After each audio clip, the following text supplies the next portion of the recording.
All right, welcome back to the Bounty Hunters. We ride, fly again. We're doing part 2. If you haven't watched it, you can go back on YouTube and watch the adventures of the young Boba Fett. We talk about all things when he was a child. And this one's going to be the middle grounds. It's going to be the angsty young man all the way up to when he disappears into the throat of the sand beast. And that's who we're talking about. What do you have to say, Hoosier? What do you have to say about the situation? It's a lot. It's a lot that happens in this time, and not to mention differences in canon and legends. There's a good bit of stuff that he does differently. When we talk about the comics and our slides, it'll probably be the easiest way to discuss it all. But overall, I don't think this is one of the characters you could say that needs more stuff to needs more fleshing out. At the end, I'm not going to say, man, I really wish they would do more with this guy. I think it'd be something important. I'm not going to say that this go around. Yeah. But I can say, at least with this Boba Fett, with the adult Boba Fett during the Galactic Empire era, to quote another one in this group right here, I can't be disappointed with this. Not be disappointed. Cannot be. All right. So this is your favorite character in the Star Wars universe, Kachung. The floor is yours. Yep. What do you have to say about this guy? Wow. There's a lot. I mean, for the character that has the least amount of screen time, he has the most amount of content. I mean, it's unbelievable the amount of fan fiction that ended up coming from it, eventually becoming canon, and the amount of stories they wrote about this guy is just pretty crazy. So I'm excited. This is his prime period. I mean, I can't really say that about the other periods. Certainly not his prime in the before and after. But, I will say this: if you look at that picture above my head, Daddy Lucas looked at that guy and was like, "Yeah, he's just some dude in a helmet," and had no idea apparently there's somebody. He didn't talk much. He's like dangerous. He probably barbecued 2 old people. He did all kinds of stuff. And he was like, yeah, he's just some guy. So when everybody started freaking out, he was like, oh, that dude? Like, how did you not see that guy and think that's probably kind of a badass That's one of the coolest guys that could ever be in a room. Getting next to Vader, you know. And don't forget, this is also back when Vader was probably the coolest in him, because everybody else was like kind of a skanky looking wolfman or a character with 3 eyes. Like, they were cool, but they were, and then you had this guy, coming in with jetpacks and cool helmet. Yeah. Oh yeah, not even over the shoulder, like right there. Front and center. And the best part is that helmet is the helmet that launched 1,000 products. Because not only is it just Boba Fett, which is probably like the second, probably maybe third. You got R2-D2, Yoda, maybe than him. Like, I can't imagine what other character doesn't have more stuff. But it's not the side. It's like militaries use that. They even use a design of that helmet. Like, video games use it when they try to be cute and not get away with not using a Mandalorian helmet. Like, that helmet, that style launched like 1,000 empires. Most iconic sci-fi costumes ever. Absolutely. Yeah, and when I was little, right? Because when Empire Strikes Back came out, I was about 10. I honestly thought he was some kind of rogue stormtrooper, just because of his helmet and his armor. I was like, this guy looks like a stormtrooper. Maybe he's a stormtrooper. You're close. Sure enough, I was. You're ahead of your time. You had insider knowledge before the insider knowledge. I was close. All right, so we're gonna do things a little bit differently. Oh, great, she's here, saying hi to everyone except for me, of course. All right, so we're gonna do things a little bit differently. Usually we do some talking, do some background, but really do him in this era well. If you watch the 4 minutes and 32 seconds that he appears in every movie he has been in, you kind of know it. And if not, you got to go to books. You got to go to the comic books and things like that. Video games. So we're just going to kind of jump right into slides this week, and that way we can kind of show you as we're talking about it. Yeah, given that we already everything he's in the movies in his adulthood, which is 2, I think everyone is pretty familiar with that already, and how iconic and cool he is. Probably even quote all the lines he says. Fair. Um, so looking at his comic books and a lot of the stuff that happens in there is a nice, easy way to really flesh out what else he is. Because obviously, video games he appears in so much. The Force Unleashed 2, the new Jedi Survivor game. He shows it in a bunch of the like just everything. Any Star Wars game that is set in that time, he tries and shows up. So You're the game expert. I haven't really touched on games, so yeah. I would like to, especially just to see him. Yeah, there's a lot, and it's a shame that we don't have a video game just about him yet. We had 1313 was supposed to be, but you know, it is what it is. So obviously for film and TV, he has a couple appearances. It's Empire Strikes Back obviously was the original, and Return of the Jedi. He was added in the re-release special edition for Episode 4 in the Jabba the Hutt scene. It's actually his first true appearance is the holiday special, if you want to go and watch that. Yeah. Also up on the channel if you want to watch our reaction to it. Yep. I think that's probably better than watching the show thing. So yeah. TV wise, he actually shows up in adult form in his Imperial era. He shows up in two things. Droids. He appears in a single episode of the Droids cartoon, and he has the same look as the animated holiday special and the bluish armor. And then Star Wars Visions, he shows up in the Tatooine Rhapsody, the one that, what's his name? Craig hated the most. Ah, that thing. Yeah. I will say, I remember watching a video one time that before Star Wars was Star Wars, they had him like in a parade, and he got like a lot of attention. And I remember they were saying this first time they were saying, we might have something with this fella because he's getting a lot of attention just being in a parade. Yeah, he was in a parade. So yeah, we'll see later. I'll show a thing regarding that. He shows up in a parade in the prototype costume. And it's basically just imagine the exact same suit, just pure white. So he looks like he's supposed to be a stormtrooper, like a captain or whatever. Which I actually wouldn't be surprised if you saw that Kachun when you were younger, and that's partly why you inferred that he was a renegade. There you go. Yeah. Prototype. That's what this is called. The prototype. Yeah, the prototype suit. Yeah. Very cool. Just an all white one. Right, just like, before Kachung goes over these, before Huja goes over these with you, pause if you want to write these down, because this is. Yes.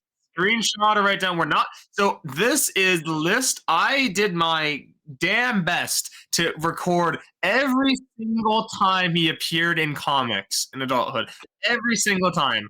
And I'll tell you right now, that list right there looks long. Wait till you see his canon appearances.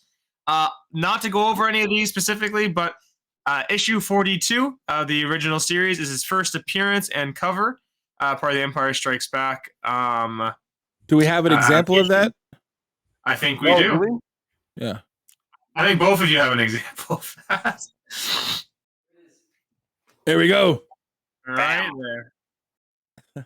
We're gonna put him to work. Showing all of his collectibles behind himself. I should name all the ones that are on his shelf right now because they're in this list, obviously. Other than that, so Return of the Jedi, obviously where he was in Sarlacc. Shadows of the Empire is the one where it's in between episodes 5 and 6, where he brings Han and Jabba. His first solo story it's a weird one. It's called Boba Fett, like half issue. Is the Wizard Special Edition. That's his first solo story in comics. And then another one of note here is the Enemy of the Empire miniseries, which is where Boba Fett fights Darth Vader and where that iconic cover art comes from, which you'll see later. All right. Now, there you go. Now, regarding canon, take a picture of that one. He shows up in a lot, and by a lot I mean he's there. So to quickly go over this, I kind of split it. Shout out to the person that made this all possible. Big shout out to the Home Depot who allowed a good Sponsored me Home Depot sponsored me to make these slides. Company time. So, I was not lying when I was at work telling people that too. I told managers I'm doing this. To break this up into two parts, so the 25th 2019 run. So his first appearance in canon is, as always, Darth Vader issue 1. Issue 4 to 6 of the Star Wars series is where he fights Luke Skywalker, and that's also where he reveals to Darth Vader that Luke is a Skywalker, and that he infers it is his son. In case anybody didn't know that, that's where he found out about it. You'll see that too. His first canon solo story is the one-shot from Age of Rebellion for Boba Fett. Later on, regarding the second runs of everything in 2020 onwards, that's set between episodes 5 and 6. The biggest thing of note is the War of the Bounty Hunters event, which is basically replacing Shadows of the Empire, where it's between when he took Han from Bespin to Jabba, and all this stuff that happens in between. It's a whole thing we've talked about many times. It's just easy just to read the whole event, but you'll see in the later on what the event is. But after that, the other ones of real note, it just shows up in a couple of different issues near the end there, one shots and kind of the Bounty Hunters, the end of the Bounty Hunter series, and then Return of the Jedi one shots, the Jabba's Palace, and Max Rebo, he shows up in there as well. Really? You had 300 comic books to choose from, and the one you're going to make sure gets mentioned is the Max Rebo one? Really? I have to. They're probably buddies. They're buddies, man. He has his music. Well, no, when he walked in, when we talk about the older Boba Fett, when he walked into that cantina and saw Rebo, he definitely gave him one of these. Like, no. He was cool as a cucumber. He just gave him a nod. Give him the nod, yeah. I gave him the. All right, so key appearances, because you can't read it, because because we have it on the left side there. So key appearances for Boba Fett. You're gonna have to figure that out. That's be all right. So on the right, now we have it. This is his first appearance, and that's the scene there, the iconic where it all started, the over shoulder jokes, where half of them are over the shoulder of Vader, which Boba Fett is as well. As we say, you over the shoulder twice in that one. You could just re-release this as a pop or a figure and call it a Christmas special. Like he's in the Christmas colors. Christmas special. Wait till you see the toys later. I bring up. So. Oh, I can't imagine. Oh, yeah, that had to be. If you want to talk about having to limit his comic appearances in this, think about how many toys I had to limit. I've always loved this yellow cover. This is an amazing cover. I like this cover. So this is the issue 2 of the Return of the Jedi. This is the moment where he gets knocked into the Sarlacc Pit. Mm-hmm. It's a great moment in general. Oh, is it? It sets up your favorite show. That's true. So it is pretty funny. Shadows of the Empire. So we've talked about this series before with the other bounty hunters. For Boba Fett, basically he takes Han Solo back to Jabba, and along the way he gets attacked by all the different bounty hunters who are trying to scalp his payday. And in this moment, he's looking at Han, just kind of making fun of him, talking crap. And then he gets attacked by none other than. Oh yeah. A little delayed for me here between the slides and whatnot, so we'll see. IG-88. Who starts blasting at him, and they get into a ship battle, and then what happens is Boba manages to get one over on him and blows him up in space. Not the last we ever see of IG-88, because he constantly comes back, but this is that moment there. And it's funny, I'll give you a parallel. To have the bomb, like they miss that up. So I laugh because there is some comics that do certain things where if it came out after, they would have used that instead of what they did, 100%. And it's a fun parallel you'll see later, War of the Bounty Hunters, because so gross.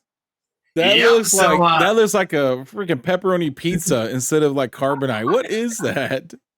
It's Pizza the Hut with his so.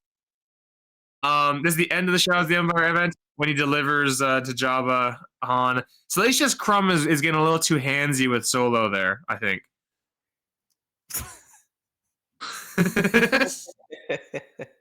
Wow, he is. He's kind of going up his ankle, isn't he? Going to the inner thigh. That's okay. The artist had fun drawing. And at the end of the event, they're talking. And then so you had you had Suckass and you had Bosk out there going like, oh, we didn't get like why did he get it, right? Why like how did why is like he was much better than us? And he says that's why he's the best as he's walking with the sun in the back to him. Good poster right there to go above your above a collection. Now we have here. This is the I think Kachun can pull this one out again too. This is the first solo story of Boba Fett. And it's interesting because this is also the first one where they use this really weird font for Boba Fett. I don't know what the name of the font is. They use it as the title. It looks like and the they just Flintstones or something. And and they stuck with that for every single Boba Fett story after that, up until and Legends, and even merchandise. You'll see merchandise, and they use that same logo. Yeah, the Wizard half issue. So if you look at the tunes, it's the real one.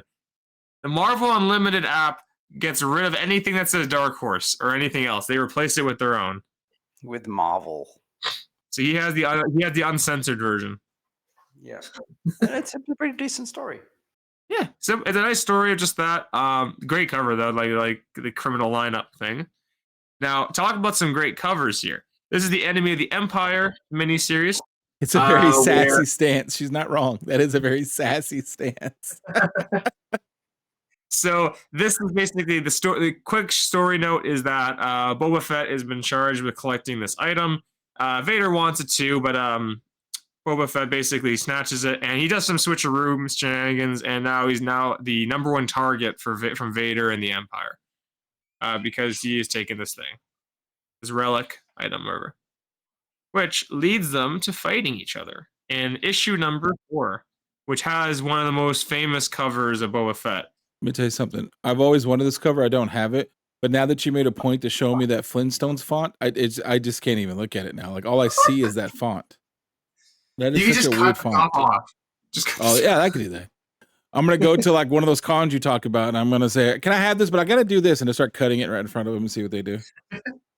That's an awesome cover. I don't have this series. What's funny is too, they're like on a lava planet, and this is before Mustafar even existed. So it's interesting that was brought up.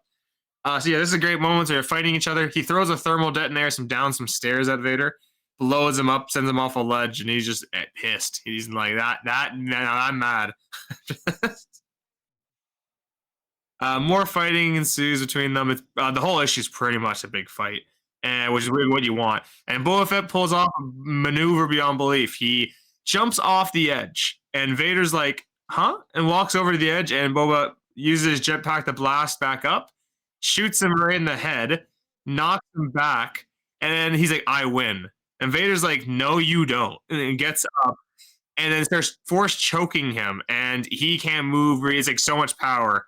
I won't spoil the ending. Obviously, none of these characters dies, so take with that what you will. But Kenobi never told him, watch out for the switcheroo. When I'm hanging off a cliff, I'm gonna jump. He never told him that story. No, he went to the low ground. And then up with the high ground again. He never said, Anakin, let me tell you the story about how your master died, so you don't fall for this trick, okay? If you got me off a cliff, I'm gonna fly up in the air, and like he fell for it, like he totally fell for the same trick. Look at this crotch shot. You got this one for sure, Kachung. I know you got that crotch shot right there. Oh, yeah. No, this is an interesting one I wanted to bring up. So he shows up in a bunch of the Star Wars Tales comics. This one specifically is on the sorry? Oh, I look for this everywhere. This one specifically is on the cover of, but there is a more specific reason why it's more expensive and popular, especially for Legends fans. You're not saying it's because of the crotch shot? That's not why? I mean, the cod piece is important. Okay, can I just point out that this reminds me of the MTV days where it's Boba Fett featuring Plo Koon, Yoda, Mace Windu, and Domo Jones. Like, what is that on the side? Domo Jones.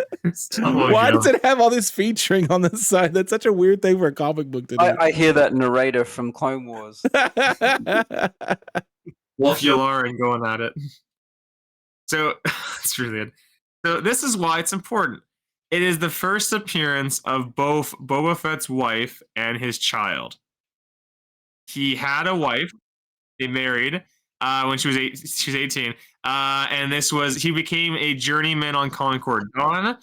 Why did you specifically say when she turned 18? Why did you say that? Is there questions about her age, sir? If I'm not mistaken, because there's not much details about the story. He met her before that, a little before that.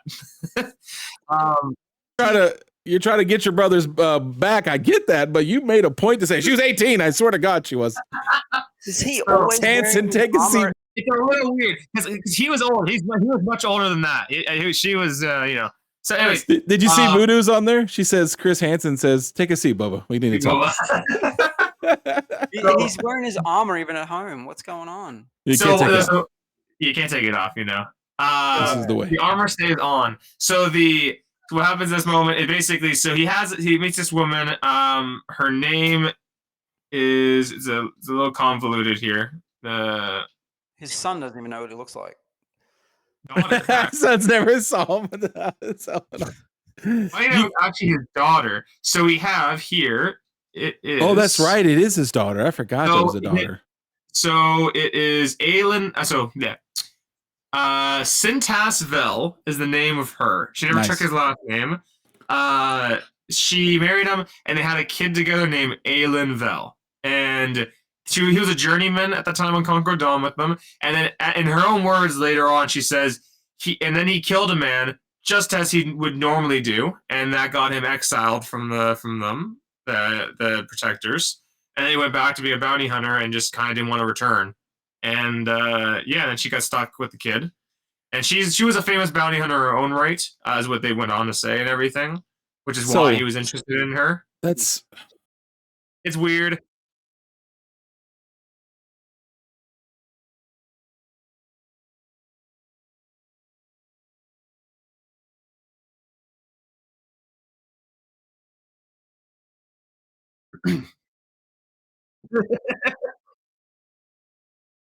Yeah, so he's basically it's really interesting. And then his daughter has a lot of play in the later Legends books. She takes on the role of Boba Fett, where they all like, oh, Boba Fett's here, and then like after a couple books, she takes the helmet off and it reveals it's her, and she's been personating her father. And she's a great character in that right later on. Her mother isn't as developed as a character. She's only there only a couple. She's just a baby mama, son. We don't need to hear about that. So in that moment, he drops the thing, and then it shows off the family. And then following that up, this is okay. So long story short, this is the Blood Tie series called Boba Fett is Dead. Again, there's a clone. There's lots of clones here of Jango. This is one of them. He basically meets Boba, does all this stuff. Eventually, he gets involved and wrapped into helping Sintas and Aelin on this planet on Concord Dawn, fighting a bunch of these other Mandalorians who are kind of like Death Watch in a way. And what happens is he ultimately kills one of them. And this is going to be really, you're going to laugh at the next page, okay? This moment here is she's like, okay, thanks him, kisses him. Boba Fett's standing up there watching, and then leaves, and she's like, I only kiss you, you're reminding me of him, right? I know he's out there because he's there. I don't want to see him, right? Okay. He goes out, and he talks to him for a second, and then Boba's like, you kissed my wife. And then it's just that panel, and then it cuts back. He's like, "It's not your wife anymore," because they divorced that for a bit there. And they're talking for a minute, and then Boba asks, "Did you see Aelin, his daughter?" And he goes, "Yeah, she has our eyes." And he's like, he laughs. He's like, "Yeah, she does." And that's how that ends there. That's good art right there. It's like this photo real art they're doing for that one. I wouldn't have the guts. No disrespect to either one of you, okay? I wouldn't have the guts to kiss your wife, ex-wife even, walk up to you, and he goes, did you just kiss even my ex-wife? And I'd be like, she ain't your wife no more, homeboy. And just walk past you as if nothing happened. And he did that to Boba Fett? Like, he just, wow, man. He must be a pretty heavy guy himself, because wow. And you wonder why Boba hated the other clones. Wow. Oh, man. Okay. It's an interesting mini-series to read. Obviously, I cliff notes a lot of this because there's a lot. So Give it a read or something. All the Boba Fett solo cojones, stories exactly. are great. Are all great. Cojones. Oh, look at this Now book. We never talked about this book. Now we move on to the canon stuff in Star Wars. This is the issue 1 Darth Vader. We see him earlier in the issue, but this is where he gets hired with him and Black Chrysanthemum get hired to go find Luke, find his hut and everything. I have another question. I'm going to interrupt. Sorry to keep interrupting. We know what that stuff that's on his shoulder is. We know. We know how the black fella here, we know how he feels about such things. How is he not ripping him in half just to say, how do you have the guts again? Now we're starting to realize why Boba Fett became Boba Fett, the book of Boba Fett with a diaper and no balls. Because apparently they've been writing the book to tell you this whole time. You can kiss his wife. You can mock him for kissing his wife. Okay. And like, what is that? Like, they're okay. He's just. I would say Black Chrysanthemum is probably a little afraid because remember in the War of the Bounty Hunters we covered before where he lit Chewbacca on fire and just casually walked away. I'm sure he probably has the same idea in his head that might happen. If you don't have this book by now, you're crazy. Too late. It's over. I don't think there's a book that has more first appearances in it. No, it's absolutely crazy. And then we have, this is issue 6 of Star Wars when he meets Boba. I like this moment. He hits him with the back of the blaster, the EB web, and tells him like, "Nope, you're standing down." And then the fight breaks out between them. It's a pretty good fight. Luke does get his ass beat a good bit throughout it until he decides, you know what? I need this lightsaber out. Startles Boba, and then they just go at it. Boba uses jetpack and all that. Ultimately, by the end of it, he kind of gets snubbed by R2, which gets in the way of him doing it. Coincidentally, this is first appearance of Sana Staros. Yes, it's also Sana Staros' first appearance, which we've covered before as well. I looked on Some eBay. people say it's a cameo, I believe, but I think I looked on eBay and they have one available for like $10 right now. Oh, go buy it. So if you're listening, go buy it. So and this is the moment where he shows it to the Star Destroyer, tells him like what happened, and he says to him, "Skywalker, quiet pause for a minute. I guess we're done here." Leaves. Vader's anger. He cracks the glass, and he realized that moment that it's his son. That that was the one who did it. Now, interesting enough. So to bring it, it's not in here because it's not a Boba Fett related thing. In Legends, something happens extremely similar where someone tells him it's Skywalker, and he breaks the glass on the Star Destroyer as well. Just thinking about it. I would say that I have told this to people about these 9 panels. I think I counted. I've told people this, and either they're confused or they have no idea this is how he found out, or did he even ever knew that was Skywalker was the thing. It's crazy that was just thrown into a comic. Mm-hmm. I have this book. Let's show how good the comics are. This is the first solo story in canon. It has a lot of different covers, but this is a great full page spread inside the comic where it's Boba riding this robotic looking like I don't even know what you would call it, robotic camel thing, and it foreshadows his time as Dost. Look at the black one. Look at that black suit. Yeah, so War of the Bounty Hunters, fantastic. Now, here's the thing to bring up. There was a issue called War of the Bounty Hunters Alpha, which was the prologue prelude issue. On the left is the regular cover they did, and then they had some variants of that same one. But then what they did was they director's cut afterwards, which is like black and white on the inside and showed like pencil lines and like margin stuff talking about the panels. And they used the black armor that he has in it on the cover, and it looks badass as hell. I think I have that. Not up here, but somewhere there. I'm sure you, when that came, I'm sure you bought that. You tucked that into a nice Mylar bag. Close it right up. So in that, basically, he has Han Solo being worked on because the cooling on the carbonite is messed up. In the time being, the guy, his payment, he's like, I need you in this tournament. He goes, okay. I can't enter as Boba because obviously. So he wears, I don't know if he paints the suit black. They didn't specify in the comic. If he painted it black, he had another suit on hand. Because the braids are black as well, so which is interesting. Maybe he took them from Chrysanthemum. Now, he shows up and they go, oh, what do you want to be entered? What's your name? And he goes, Django. And he goes, oh, isn't that an interesting choice to do, huh? Yeah, they'll never figure that out. Yeah, they'll never figure it out. Don't worry about that. No. The son of Boba Fett, one of the most famous bounty hunters, the son of a most famous bounty hunter named Django. I didn't include any of the War of the Bounty Hunter stuff except for the last issue because it's just all over the place. He's in a lot of it, and it's just more better to read. But I include the IG-88 one-shot because it parallels what happens in the Shadows of the Empire event, the same idea where he has to bring Han Solo and he gets attacked.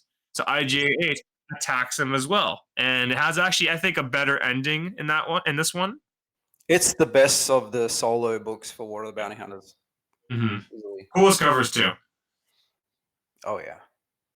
So in this one, again, he basically shows up in the Slave 1, and he's already there with the thing ready to go.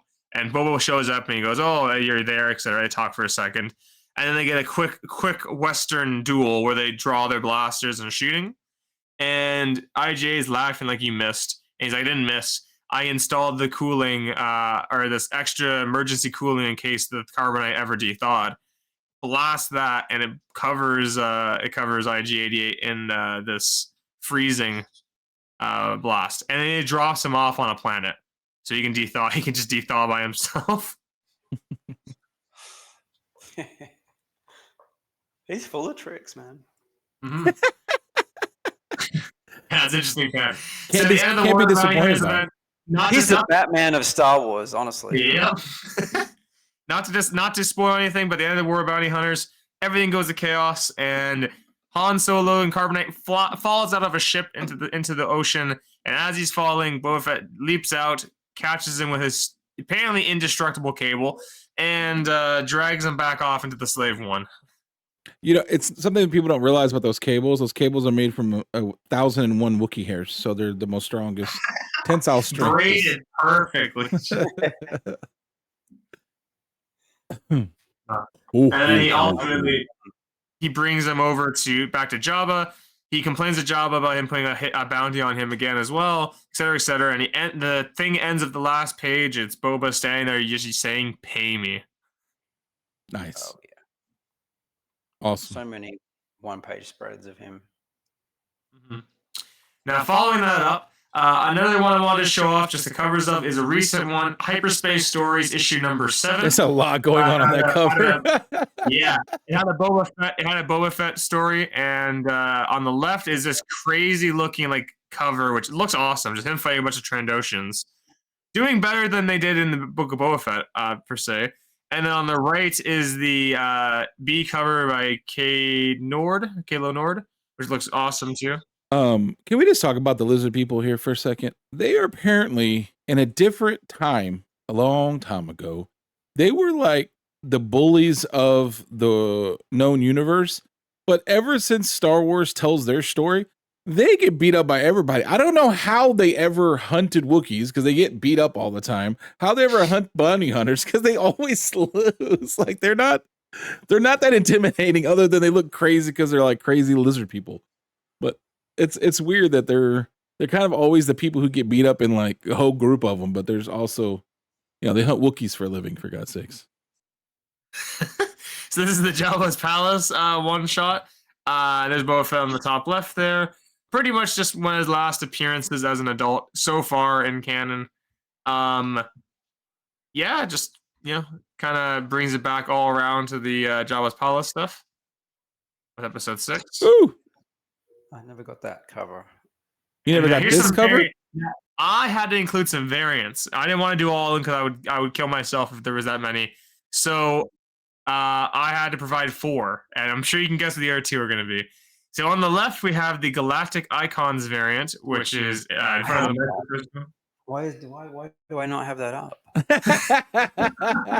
I thought when you said I don't have that cover, I thought you meant this cover. I was like, how do you not have this cover of all covers? So this is actually this whole episode is actually just a wish list for Kachun. This is what I put together. In his head. You You know what I was gonna do when you started naming stuff off? I was gonna say it'd be funny if we just had him go, "Yep, need it, have it, need it, yep." I've been doing that in my head this whole time. Well, yeah, you just screenshot the thing I showed at the beginning, right? And on the right is the Lucasfilm 50th anniversary variant and Return of the Jedi for that one. And then I think you know what's coming up next. I gotta bring it up. It is on the left is the 40th anniversary variant for Empire Strikes Back. It is 20 out of 36, and on Darth Vader number 7. Boba Fett right there on the left. Okay, and on the right. Hold on, before you go to the right, I just want to say this scene in that movie, because I always delete everything, I have clipped this to be in our videos like 7 times, because anytime any of these bounty hunters are in it, I had to re-clip that thing, because that's like the only time some of them have ever been seen in a movie. So I've re-clipped that thing so much. Just the album cover. And on the right, what do we have here? Is the 40th anniversary Return of the Jedi variant. It is number 9 of 40 at issue 32 of Bounty Hunters. It's always going to keep coming back around on you. It will, and I am afraid if they do the 25 issues for Phantom Menace this year, I'm fearful of that.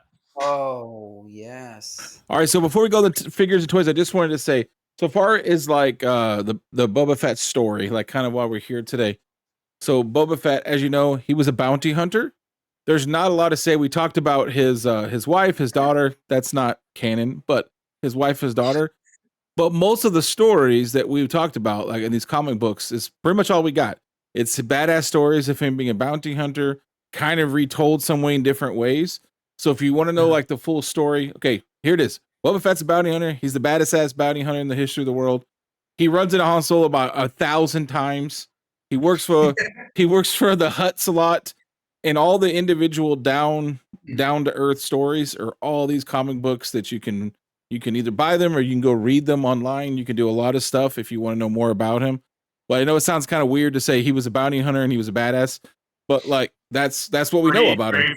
He's a bounty hunter and he's a badass, and every these stories. Yeah, so because it's a little bit different than we normally do with these characters, because there's usually some kind of like crazy story in and out of love or not. This guy, he's just bounty hunter who's badass, and then he falls into a hole in a pit, and he collects, and he comes back out with a diaper on. That's it. All right, the most infamous. Guys, I am going to bring up some interesting facts with these toys, because I'm gonna bring up some prices regarding a couple of things for facts here. All right, now here's where. So now this is where the fun begins. Boba Fett's first toy was infamous because of one feature which says exclusive feature on that. So it was hard for me to find a picture of the original toy with the card stock. I could only find the toy, or I'd find the reproductions of it. So here on the right is the original ad you would get at the back of magazines or the toys or whatever. And the left is the figure. The original toy had his rockets on his jetpack would shoot off. It was taken away very early on because kids were shooting their eyes out with it. And it was part of you can get it for free in a mail-in offer, all that stuff. That, and then they redid the toy a little bit after without the rocket going off, and that one is significantly cheaper. The one with the rocket on had a recent sale at auction in 2019 for, can you guess the price? And this is the toy complete. If I remember correctly, it was not like complete in box, like attached. It was the toy complete with the cardstock and everything, but it wasn't like still fixed. And it had some child's eyeball attached. Probably. A couple of nail clippings. So it sold for $185,000 US. It was estimated at auction to go for above $200,000. Nowadays, it would probably clear $200,000. That is how much that figure is. The one with the sealed rocket where it doesn't shoot off is less, but it's still in the tens of thousands of dollars. Wow. if you talk about Hot Toys being expensive, this 3.75-inch toy was a lot of money. It's pretty crazy. All right. So what I was gonna say about this when you were doing it is the reason why this happened and the reason why it's so rare because it was a mail away, and before it even could be mailed away, honestly, it was Battlestar Galactica, I believe. They had a tragic incident where I believe a child died from a missile firing thing, and so when that happened, obviously all the powers that be immediately started shutting stuff down. They wanted it taken away, so only the ones that left before that news broke are the ones that made it out to the public. And then I don't know how many, maybe some of the executives might took home with them, and or obviously, I'm sure there's a lot of fakes out there. But that's the reason why it's such a rare and the grailest of all grail toys is because it was canceled pretty quick. Well, I can tell you I don't have it. Oh, you didn't buy a house with it? I would be in trouble if I did have it. Following that up, here's some less expensive toys. On the left, you have so Black Series is interesting because the Black Series line had the orange stripe, the blue stripe, and then the red box, which is the Force Awakens. They only actually had one, which was the orange stripe, had the Boba Fett. These ones are considerably less money. That one, I think, I remember correctly, is somewhere between $50 and $100. That's honestly not bad for like what the first Black Series of Boba Fett. On the right, I had to include it because there's so many Boba Fett toys. There's too many. I had to include some of the fun-looking ones. That one is the comic art version, which is based on the World of Bounty Hunters, and the figure looks fantastic if you ever see it. Definitely one to pick up if you can find it. Multiple backpacks. Yes. Those ones don't shoot though, sadly. Following that up, these were 30. So in 2007, they did 30th anniversary toys, and a lot of them were basically different toys on different looks. They took the same toy and just re-aesthetic it, right? On the left is what they called the animated debut, not the holiday special. They couldn't do that. So it's the animated look. It looks really cool in that design, and like the card art. And on the right is the prototype edition. In the prototype one, he's wearing the that helmet and everything. And then that helmet on the left was with the one in the Ralph McQuarrie concept art. And that helmet, if it looks familiar to you at all, it's the same helmet design that young Boba Fett uses in Clone Wars. So what you're telling me is you have to get two of those so you can display it with both helmets. Is that what you're telling me? Absolutely. Nice. I like where your head is. Those ones are also not like expensive per se. They're like, for given the fact they're probably about $50 or. Now these are the cool ones. This is why this is what I'm here for. There are these two comic book ones based on the counter line. On the left is the one with that Boba Fett font, and it is called the Comic Art Edition. It's based on the 90s comics. It has this kind of cool cell shading down the right side of him. With those crazy colors. And on the right is the vintage comic art based on the issue 42 of the original. And yeah, those just look really cool to me. I love the one on the left, the 90s one. I think you should look it up as his wall, at his space, if you can find his space for those. He's like, where's that going? Look at this nonsense. Now, if you want to talk about costs again, I want to tell you something here that's going to make you shocked. That Lando right there in the corner is the most expensive one. That Lando right there. That's what I showed you a $185,000 toy. How about I show you another toy that's worth a lot of money? This on the right is the Cloud City Star Wars set. It is the most sought after Lego set ever. It is the first appearance of pretty much all those it's like Lando, Boba, all that stuff. And Boba Fett on the left is the first one they did. And that Boba Fett is a little nerdy here. It's never been done before because that one is exclusively has on his arms and legs has a printing. It is the first Lego figure they ever did where they printed on the arms and legs. And it's the only Boba Fett in that style they did. That Boba Fett alone by itself is $500 to $2,000. That Lego set is over $10,000. It can be up even higher than that. It's sold for. but Wow. $10,000 on the low end. That seems fair. That seems reasonable. I think that's reasonable. Yeah. Some real expensive stuff here. Wow. Voodoo Lily says 10,000. I paid 15 for mine. I got robbed. I got this one. Now he has the cool one over there too. The other ones, Kachun. Go to focus. This is the trouble that Mr. G has on his getting it in focus. Yeah, It ain't happening. that's funny. It's not happening. You have to block your face. That's why you got to put your hand behind the character.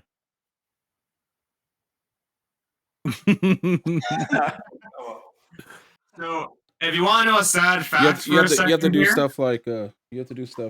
What do I have? I have him. You have to do stuff like this. Cover your hand up, yeah. And then it'll work. Here's a sad fact I'll give you guys. Anyone listening, I had that Boba Fett when I was a kid. I had it. I recently got from my mom my giant bin of old Legos. I dumped that thing on the floor and I was scouring for that figure and I couldn't find it. You know how angry I was. I was like, no. Let me ask you a question. So you find it. Does it immediately go on eBay or are you putting it on a shelf? My friend was offering to buy it for $1,000. $1,000. And I was like, yeah, you'll get it. And I'm looking. He's like, can you keep looking? I'm like, I've already looked through it. It's not there. He's like, can you keep looking? Yeah, no, it's gone to the ether, and it makes me sad to this day. It's now it's somewhere. Following that up, this is another one of his figures. This one is probably considered the best one. This is the Ultimate Collector Series Slave 1, another really sought after set. Also, like I think $2,000 or something. Some people offer. It comes with his dad's head. What is that? That's It comes with his dad's head. Free of charge. This Boba Fett is pretty much you'd see him most places the same design now. It's a great design. This one specifically has something that none of the other ones do, and that's cape. That really cool looking cape is there. That figure also by itself is a pretty penny. I think it's about $250. I remember it's something ridiculous too, but not as bad. But why?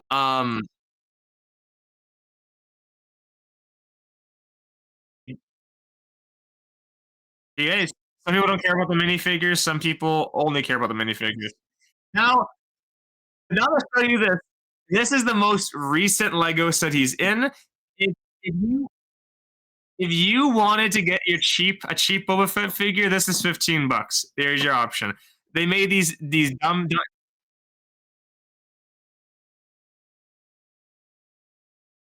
Oh, that's actually why Lego made battle packs for getting figures on stuff. They made this stupid mech things because they wanted people to buy these figures. They didn't want to sell the figures. They sell the mech suit thing to convince you to buy it, and everyone throws it away. So yeah, There's a Vader one. There's a Vader one too. The Vader one, a Stormtrooper one, and the Boba Fett one. But yeah, this is the most recent one you find them in. Eventually, you're gonna get them again with the Jabba sail barge, but that will be next year probably. Some expensive toys he has, to say the least. Yes, he does. He has probably about 50. When I had to look up his figures, his action figures, to find which ones I wanted to pick, I had to go sift through about 60, and about 20 of them were the exact same figure. It was You didn't mention any of the ones I have. Now, that's the trick. I left them for you. Full screen. What is your favorite Boba Fett figure you have back there, Kachun? On the spot. I think the pop, to be honest, the prototype, but I do love the Black Series. It's still suffocating. The Carbonite. The Carbonite edition. This one has breathed. You can see it's coming out. He tried to break loose. Yeah, he took a breath. He's had one or two breaths, but this one's pretty cool. I love those Carbonite ones where like the metallics really shining. Yeah. Yeah, it's like it's got Mylar on or something, but yeah, I have a bunch of Not a bunch, but I have a decent amount of Boba Fett's. He's probably like, other than R2D2, somehow I end up having, with buying like collections and stuff, I end up having like 7 of them. But Boba Fett's is in there too. He's got a lot. What's this one here? Oh, that's one of those mini ones. Yeah, the tiny slave one. It's an awesome. Mhm. Another That's reason to buy that to get the character. Yeah. Now this is the Boba Fett from the after the Sarlacc though, so he's a little different. Yeah, it didn't come with a diaper, unfortunately. I was like, That one you had to mail in for. You had to mail that one in for. gotta pull the code on the back and get that one. yeah, that would be fun. See, you know what I'm thinking about when I see that? That should be the escape pod, the slave one. That should be his like going around town. You know, the escape one's big. When you just want to go around town, you pop out the little scooter one, and then you can just fly around. Right. That's when he becomes an old man elder where he can't walk anymore and he has to like one of those floating wheelchairs. That's what he's gonna have instead. The tiny slave one he flies around He in. does look like he's able to drive it, unlike the show. Unlike the show. All right, so I think that's it. That is the middle ground of the Boba Fett. We'll be having a part 3, which is old diaper man Boba Fett. Probably won't be a lot of nice things to say on that one. I assume it's going to be. It's gonna. Well, the legends and the canon are different, and we're gonna have some interesting things in legends. There was actually, so I won't spoil it, but I was entirely surprised by the first comic appearance after the Sarlacc in the legends stuff. It took me by surprise. But all right, if you want to watch this, you're probably watching it right now on YouTube. Oh, ad break, but that's okay. That has nothing to do with us. If you want to watch this, you can watch it on YouTube. We do load them up every other week, probably on Fridays on YouTube, or you can watch us on Twitch on Thursdays, 7:30-ish. That's a big-ish though, really big-ish. 7:30-ish on Twitch. You can watch us. You can join in the discussion. Want to appreciate everybody for watching. Sub up so you all never miss a thing, and we'll catch you guys next time.